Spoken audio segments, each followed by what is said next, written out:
présentation, on va partager là, les objectifs du jour, un bref rappel de l'anatomie, physiologie et biomécanique, un survol de l'examen clinique. Ensuite de ça, je vais parler de prévention. Puis, ça va aboutir là, sur les aides techniques à la posture, conclusion et échanges et questions pour terminer. Donc, les objectifs, brièvement, ce serait d'identifier les principes de base du positionnement fonctionnel à la tête. Ensuite de ça, vous proposer des stratégies de prévention pour les troubles posturaux à la tête et puis connaître différentes solutions favorisant l'alignement et la posture adéquate à la tête. Quelques généralités là, physiologiques, biomécaniques pour commencer. Bon, alors la colonne cervicale, c'est le segment rachidien le plus souple et le plus mobile, qui est un peu une partie là, du pourquoi qu'on a ces problèmes-là. C'est que la tête, elle pèse en moyenne 4 à 6 kilos.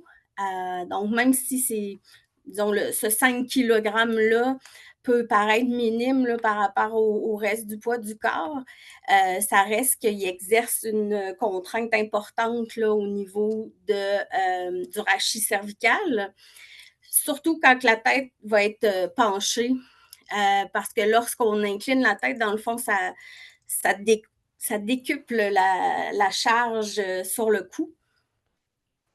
La portion cervicale de la colonne, elle joue un rôle clé dans l'équilibration.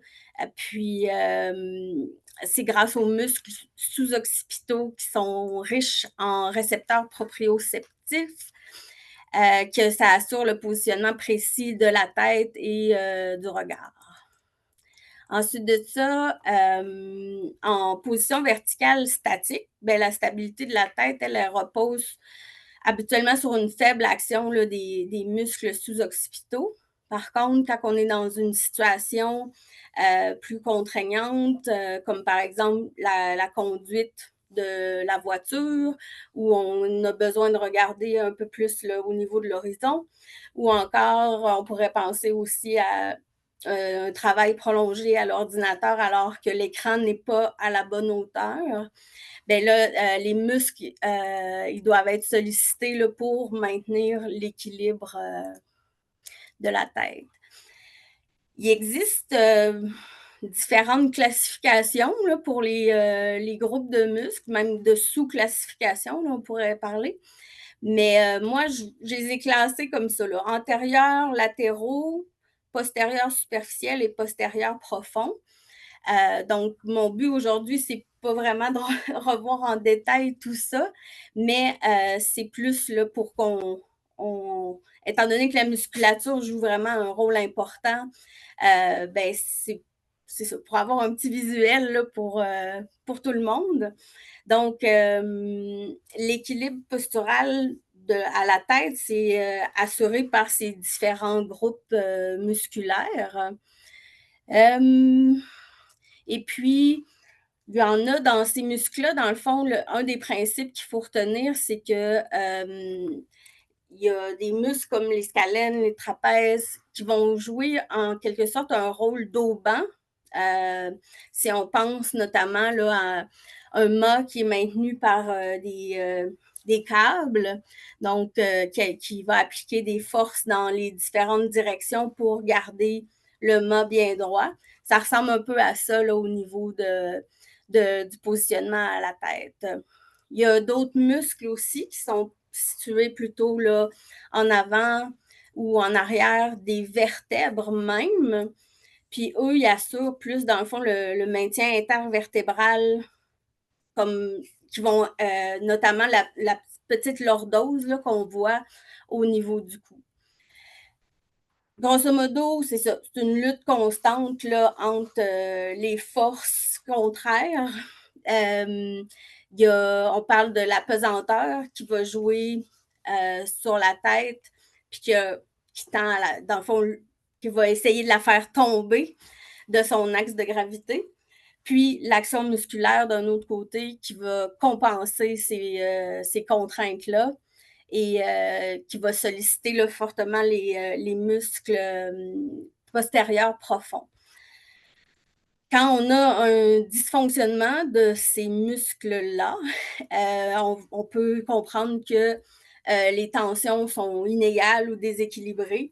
Puis c'est ce qui va entraîner, bien entendu, bon, les problèmes de posture pour qui on se fait souvent référer une personne, mais aussi des douleurs cervicales, les maux de tête, les raideurs. Nous, on voit notamment aussi les contractures, ça va jusque-là. Ça peut être des douleurs aussi qui irradient là, au niveau des membres supérieurs, dans le dos. Donc, ça peut avoir là, plusieurs impacts en plus du positionnement à la tête. Dans un premier temps, je pense de façon assez générale, là, on peut dire on regarde la personne, on a une idée de sa posture. La, on pourrait dire que la meilleure posture, c'est celle bon, qui va respecter les alignements naturels du corps. C'est lorsqu'il y a un minimum de tension musculaire au niveau des segments. On pourrait parler aussi là, de posture neutre. Autrement dit, c'est quand notre corps, disons, il tient tout seul. Donc, il y a un minimum, là, comme je disais, d'effort au niveau musculaire. Si on regarde de haut en bas, bon, la tête qui doit être alignée avec la colonne, les oreilles au-dessus des épaules, le menton un petit peu rentré, mais sans que ça soit vraiment une flexion là, qui fait pencher la tête vers l'avant. Ensuite de ça, on aimerait avoir des épaules détendues, basses et non pas là, rehaussées ou enroulées vers l'avant. Ce qui fait que les omoplates sont légèrement sollicitées, là, légèrement rapprochées, pardon. Et du côté des bras, bon, les bras sont le long du corps, les coudes à 90 degrés. Puis, on s'assure toujours qu'il y a un bon support. Les avant-bras sont posés soit sur les appuis-bras ou table, bureau, là, selon ce qu'on est en train de faire. Le dos est assez droit, légèrement incliné vers l'arrière. Puis, on retrouve la petite lordose là, au niveau du bas du dos. Le bassin, bien, assurément, on le veut bien au fond, un petit peu basculé vers l'avant dans sa position neutre. Alors que les jambes, ben, on parle hanches, genoux, chevilles qui s'approchent du 90 degrés. Les pieds sont bien à plat, soit par terre ou dans le cas d'une personne qui utilise un fauteuil là, sur les appuis-pieds. Il y a un des principes de base là, dans le positionnement c'est ça, qui repose sur cette chaîne posturale-là. On pourrait dire là, que le principe que chaque segment de la chaîne est interrelié à l'autre, ou aux autres, je devrais peut-être dire. Puis la tête est au sommet de cette chaîne-là. Donc, encore une fois, dans les principes de base, on va souvent s'assurer qu'il y a un bon alignement au bassin, bon alignement au tronc, pour éventuellement espérer avoir un bon alignement à la tête. De ce côté-là, il y a toute la panoplie d'aides techniques. Là, on peut choisir d'aller avec la ceinture pelvienne pour éviter le glissement, le harnais pour redresser le tronc. Ensuite de ça, un petit coussin lombaire si on observe que la lordose n'est pas suffisante, donc elle a besoin d'un support. Alors ça, on pourrait dire, c'est chaque segment, là, l'évaluation a déjà été complétée. C'est pour ça que j'y vais rapidement. Mais quand on a des déformations majeures et fixes, ben, à certains segments, le but, puis dépendamment du but qu'on recherche, c'est le seul moyen qu'on va pouvoir atteindre notre objectif, ça va être plutôt de partir 2 positionnements de la tête qu'on désire obtenir et après ça, découler dans la chaîne posturale. Puis, c'est important de garder en tête aussi que même quand on atteint ce qu'on considère la meilleure position assise, elle, de- elle, va de- elle va devenir mauvaise en quelque sorte quand elle est tenue trop longtemps. Donc, la règle d'or, là, ça reste idéalement d'avoir quelque chose qui peut varier la position dans le temps. Une fois que j'ai identifié la chaîne posturale, je poursuis là, avec un examen clinique un peu plus spécifique du cou et de la tête. Donc, au niveau des mouvements, c'est sûr que pour l'examen des amplitudes articulaires et du bilan musculaire, la position qui est préférable, ça serait le coucher sur le dos, ce qui fait en sorte que les muscles sont relâchés, ils ne travaillent pas contre la gravité. Mais pour ma part, je vais vraiment préconiser une évaluation là, plus dans la situation fonctionnelle de la personne, ne serait-ce que pour la facilité dans nos contextes d'évaluation, puis aussi c'est plus facile pour la personne de comprendre qu'est-ce qu'on lui demande. Donc voilà, on détermine les amplitudes articulaires à la fois actives et passives, puis le bilan musculaire des muscles cou-tête, notamment on cible la symétrie pour nous aider là, à identifier les interventions qui seraient possibles. Je ne sais pas de votre côté, mais nous, on nous présente souvent les gens lorsque certaines fonctions sont problématiques à cause d'un positionnement à la tête inadéquat. Donc, le plus souvent, on se fait interpeller par rapport à l'alimentation. C'est sûr que les risques qui sont associés avec la mauvaise posture sont assez importants compte tenu que ça peut entraîner l'écoulement des liquides ou de la nourriture là, dans la voie aérienne et plutôt que au niveau de l'estomac, de l'œsophage, devrait dire, jusqu'à l'estomac. Puis, cet écoulement-là devient problématique, peut générer de l'étouffement, des infections, notamment les pneumonies. Alors, ça, c'est une des raisons pourquoi on nous interpelle. Parfois, la vision aussi pour certaines clientèles, des gens qui vont conduire motorisé, des jeunes qui sont à l'école, etc. Puis, la respiration également, ça peut faire partie là, des objectifs ciblés, compte tenu qu'une posture à la tête va, notamment là, la flexion antérieure, va amener une compression au niveau du diaphragme et de la cage thoracique. Fait que comme je disais,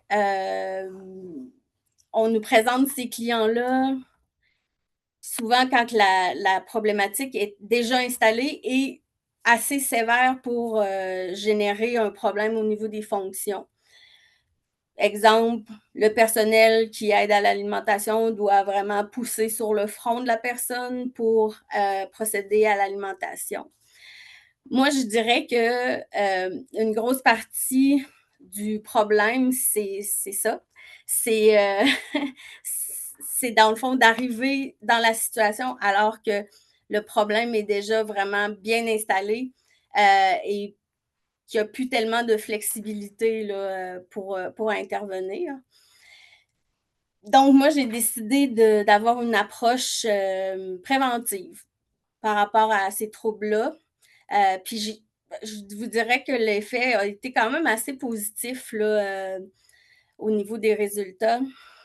Donc, comme je disais, je répète, mais tout ce qui est le système musculaire, là, qui est autour de la colonne cervicale, va contribuer là, à la mobilité et la stabilité. On peut donc penser à faire des mobilisations passives dans tous les plans là, nécessaires. Il y a même, l'attraction peut même être envisagée dans la mesure là, que c'est fait par un professionnel qui est certifié là, avec ces manœuvres-là. Ensuite de ça, on doit, les muscles cervicaux, ils doivent travailler en coordination. C'est l'harmonie musculaire, dans le lien là, qu'ils ont, l'équilibre qu'on peut entretenir là, par des exercices spécifiques qui va viser à la fois la stabilisation et les mouvements. Donc, un programme qui va intégrer des étirements, du renforcement des muscles, ça l'amène des résultats bénéfiques à la fois à court, moyen et long terme. Il y a aussi la portion proprioceptive qu'on doit considérer. S'il y a une dysfonction, la proprioception, elle est faite pour que, dans le fond, elle est codée dans le cerveau comme étant la posture normale. Alors que nous, de l'extérieur, on voit vraiment une posture anormale. Mais pour le client, la personne en fauteuil, il va toujours revenir à cette mauvaise position-là parce que lui, ce qui est intégré, c'est que c'est la bonne position. Donc, c'est pertinent d'intégrer des exercices là, à ce niveau-là. Donc, puis, juste un petit astérix, là, c'est sûr que à ce moment-là, il faut aller travailler les muscles hyposensibles du cou. Donc, vraiment, le trapèze, l'élévateur de la scapula, c'est eux qui, de par soit des tensions, des blessures, d'autres problèmes, qui peuvent avoir une réduction de leur réponse aux stimuli proprioceptifs. Alors, si eux ne réagissent pas au mouvement, au changement de position, mais ça peut affecter la posture et aussi l'équilibre de la personne. Avec ça en tête, moi, j'ai rencontré, dans le fond, la physiothérapeute de notre service d'aide technique, Élise Saint-Pierre. Puis, en collaboration avec elle, on a développé un programme d'étirement, d'exercice. J'ai mis un petit exemple là, dans la présentation. C'est assez général. On pourrait dire là, que c'est pas...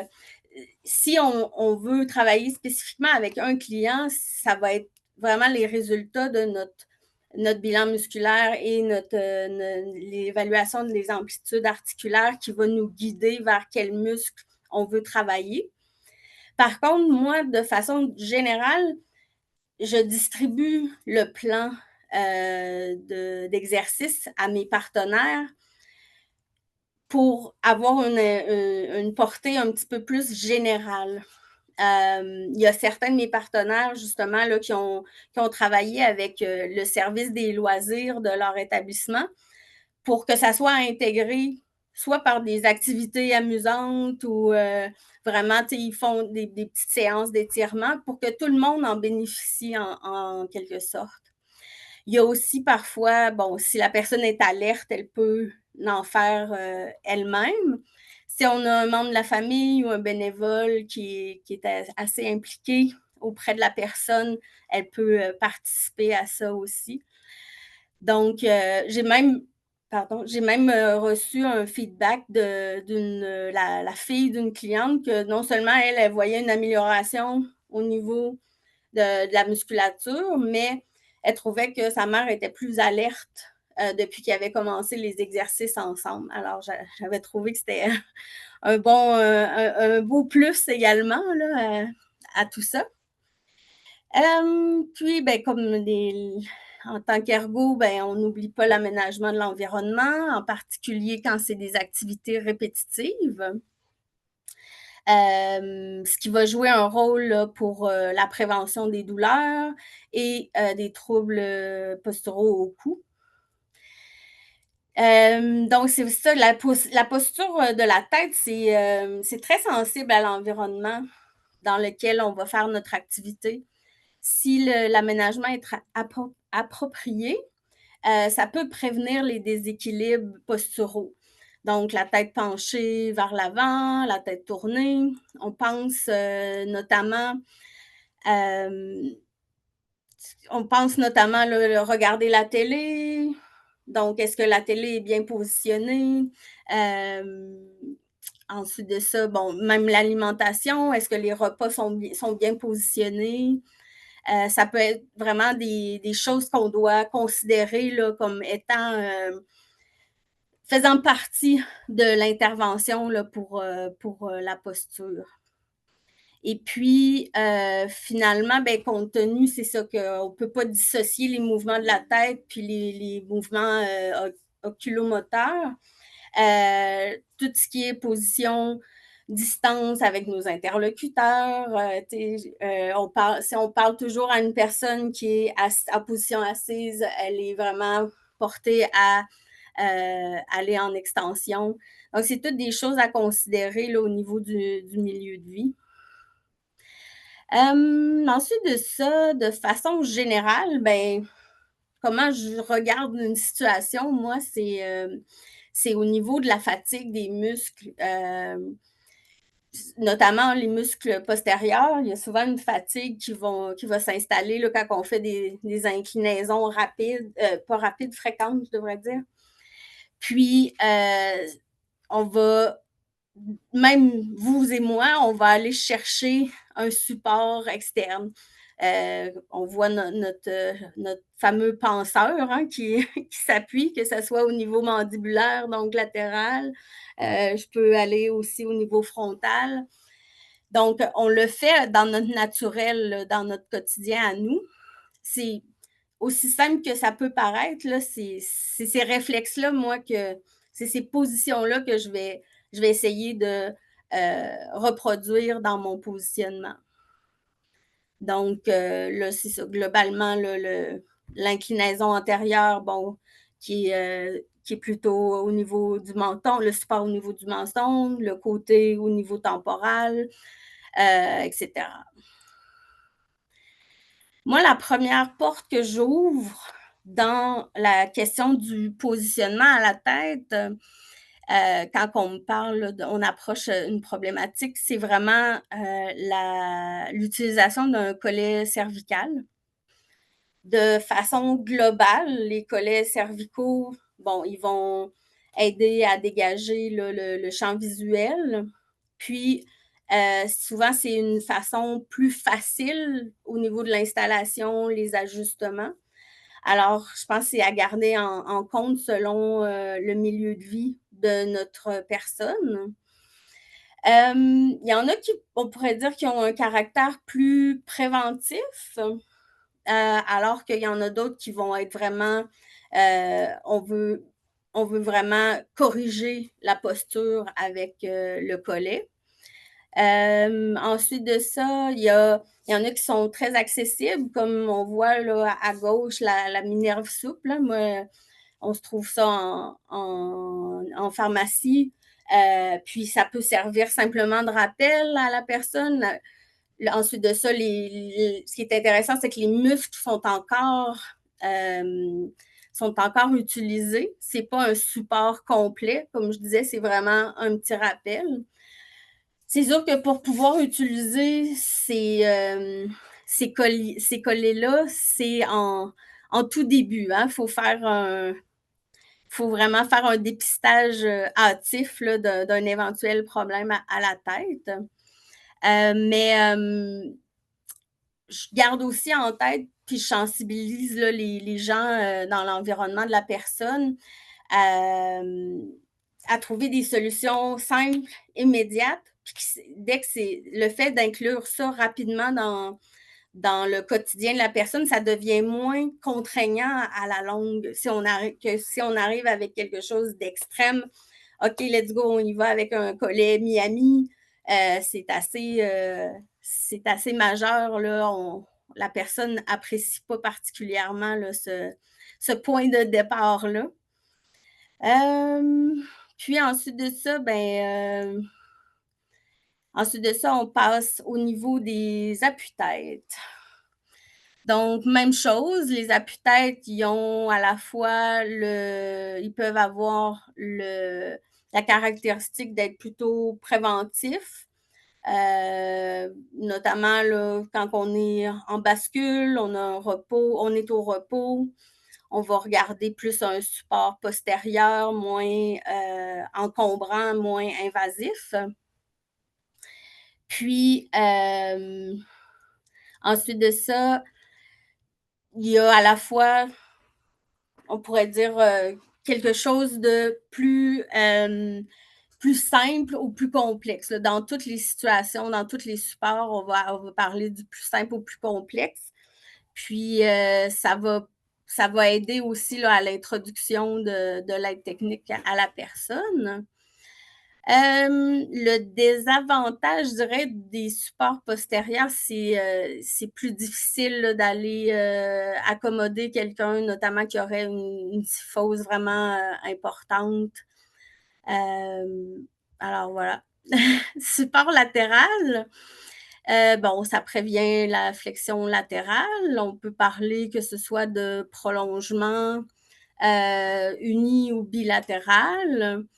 Ensuite de ça, ça peut être des prolongements plutôt au niveau supérieur, au niveau inférieur, dépendamment de ce qu'on tente d'atteindre comme support. On peut devoir avoir à contourner, à travailler avec une branche de lunettes, un point de pression qui crée une plaie. Donc, c'est toutes ces formes-là en latéral qui vont nous permettre là, de répondre aux besoins. On garde une certaine liberté de mouvement en antérieur. Puis, le bon côté, c'est que certains des appuis-têtes, à la fois postérieurs et latéraux, peuvent être combinés avec l'utilisation du collet cervical, qui, lui, va travailler un petit peu plus en antérieur et latéral. Des avantages, ben, c'est sûr qu'on limite la rotation. Ensuite de ça, on envahit un peu le champ visuel. Comme je disais, les gens qui portent des lunettes, ça peut être inconfortable. On doit surveiller les points de pression à l'oreille, etc. Finalement, l'appui-tête avec un support antérieur. Je dirais que quand on, je ne sais pas pour vous, mais quand on vient pour aider quelqu'un, c'est souvent là qu'on va aller en premier, porter la main au niveau du front. On aimerait bien pouvoir laisser la main là, mais c'est vraiment pas, c'est pas un support qui est très intéressant dans le sens que c'est vraiment invasif. Ensuite de ça, ça peut être chaud, ça limite beaucoup les mouvements aussi. Là. On ne fait pas juste une rétention au niveau antérieur, c'est toute la rotation qui va être limitée. Par contre, l'avantage, c'est ça, on dégage au niveau visuel, puis l'accès à la bouche là, lors de l'alimentation. Un autre désavantage, moi, que je vois avec celui-là, c'est ça demande, dans le fond, un positionnement très, très, très précis. Et puis, le fait que ça soit dans les établissements, souvent un roulement de personnel, il faut s'assurer que l'enseignement soit fait à tous parce qu'il y a un certain niveau de dangerosité là, avec ces appuis-têtes-là. Je ne sais pas si vous arrivez à voir là, sur les exemples, les deux premiers exemples, là, au niveau de... Le premier, c'est une solution commerciale. Le second, il est fait en positionnement là, par des mécaniciens ici. Donc, il y a vraiment un bloqueur au niveau du bandeau. C'est quelque chose qui est assez essentiel pour pas que la sangle descende au niveau du cou et que si la personne venait à glisser simultanément, là, ce serait assez catastrophique. Ensuite de ça, Ouais, le, le côté également qu'on doit, considérer, c'est comme je disais, bon, il y a la sécurité, mais, il y a la forme pour, faciliter voyons, l'alignement de la tête, mais il y a plusieurs autres facteurs là, qu'on doit considérer.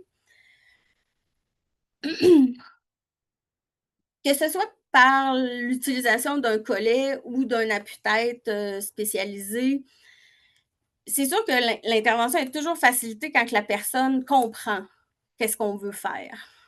Comme je disais, le fait d'intégrer plus tôt un aide technique, ça peut nous aider justement à intervenir dans le futur. Quelqu'un qui est déjà très syphosé, on intègre tranquillement le collet. Dans le futur, ça ne sera pas un aussi grand choc, si je peux dire.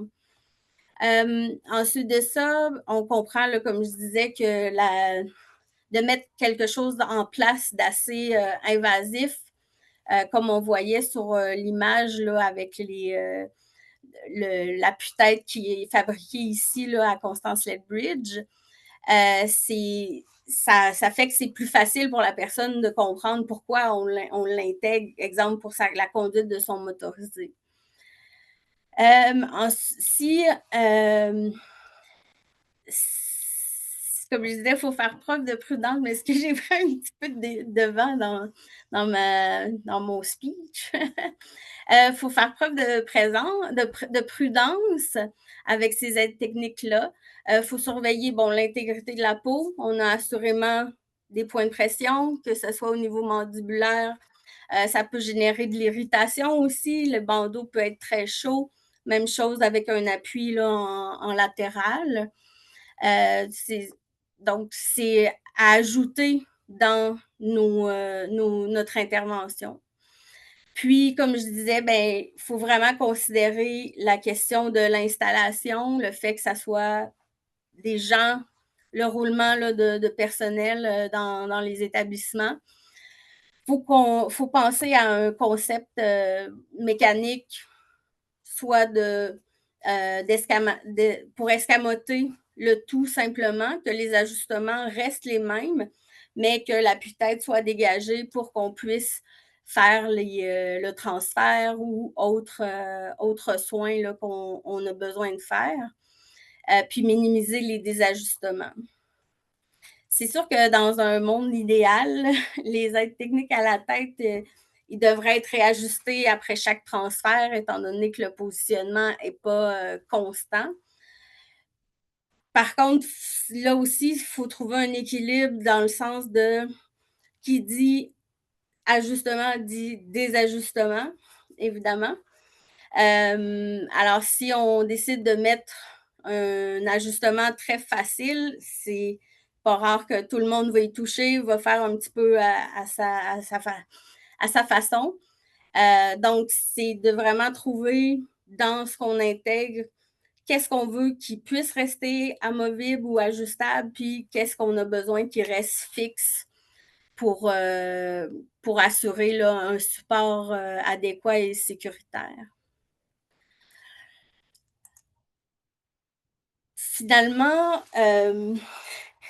ce que je retire, moi, au niveau de, ma, de ma pratique, c'est vraiment la question de prévention, prévention, prévention. Euh, Moi, je ne le faisais pas énormément auparavant. C'est sûr que quand on nous présentait quelqu'un, on adressait vraiment la problématique de posture telle qu'elle. Mais je vous dirais que depuis que j'ai commencé à partager à la fois l'importance de faire les exercices, un petit collet cervical peu, peu contraignant, je rencontre beaucoup moins de ces problématiques-là dans les établissements là, où je vais faire les cliniques. Puis, je pense de par cet échange-là, cette communication-là avec les ergothérapeutes sur place ou encore le personnel soignant, ben, les gens commencent à le faire d'eux-mêmes. Alors voilà, moi c'était vraiment là, ma conclusion d'essayer d'attraper tout ça avant que la problématique soit au beau fixe.